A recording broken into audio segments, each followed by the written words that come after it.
des actions de soutien des entreprises quand elles souhaitent exporter leurs produits.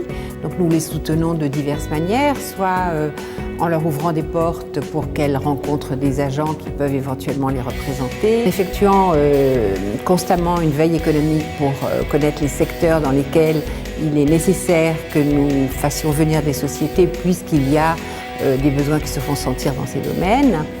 Et puis également une action de parrainage pour les grands groupes qui emmènent avec eux des entreprises plus petites qui sont des corps d'État secondaires en quelque sorte, qui les accompagnent donc à l'export et qui les aident donc à avoir leur premier contrat quand ils viennent s'installer à Singapour. Et ils n'arrivent pas dans l'inconnu avec une recherche immédiate de clients, ils ont déjà un premier contrat pour commencer. Notre métier principal est de connaître les marchés sur lesquels vous pouvez aller. Notre métier, donc, c'est de vous mettre en contact avec les entreprises singapouriennes qui pourraient être vos partenaires ou vos clients. Aujourd'hui, en ce moment, nous accompagnons une société dans le domaine des vins et spiritueux pour qui nous avons monté 2 jours de rendez-vous. Cette société est actuellement en rendez-vous.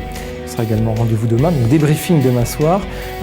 Nous espérons qu'elle aura trouvé un importateur car nous avons plutôt une bonne part de marché sur le marché singapourien. Dans le domaine des métros, le marché est très dynamique aujourd'hui à Singapour et le gouvernement singapourien est en train de lancer sur les 7 prochaines années à venir près de 20 milliards d'euros d'appels d'offres. Donc il était important de positionner nos entreprises françaises.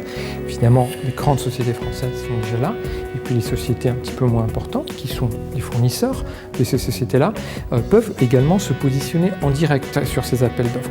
Donc, nous avons organisé la semaine dernière, avec l'organisme qui gère les métros, qui s'appelle la Land Transport Authority, une mission de 2 jours. Très souvent, nous redirigeons, lors de missions que nous faisons pour ces sociétés françaises, nous établissons un contact avec un CCE. C'est très important parce que nous sommes à un premier niveau d'information, mais à partir du moment où effectivement la relation avec certains importateurs, avec certains partenaires semble prendre, il est important que la société sache comment aller plus loin et comment aller dans le détail, et rien ne vaut l'expérience de quelqu'un qui est installé depuis un certain nombre d'années et qui a déjà fait des affaires dans le pays.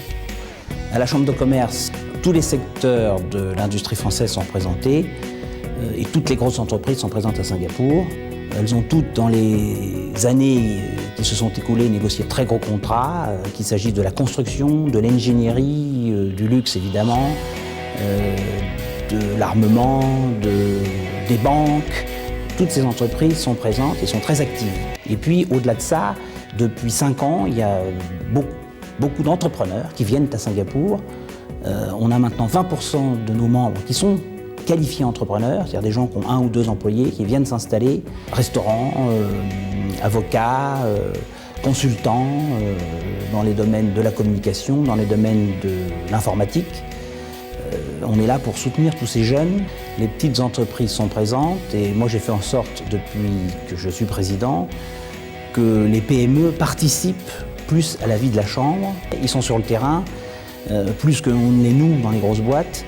Et donc, ils ont des choses à dire, ils savent ce qu'on peut faire pour aider les petits entrepreneurs, ce qu'on peut faire pour pousser certains dossiers auprès des autorités singapouriennes. On va s'agrandir dans 2 mois pour proposer une dizaine de bureaux qu'on appelle incubateurs, qui permet à des entreprises qui veulent s'installer à Singapour d'envoyer une personne ou 2, de louer des bureaux à un coût relativement modeste et de prospecter le marché avant de louer des bureaux par elles-mêmes. Vous aurez dans notre contact une grande variété de conseillers dans tous les domaines pour vous donner des renseignements qui vous aideront à exporter vos produits, à trouver un emploi, à porter la France à l'étranger.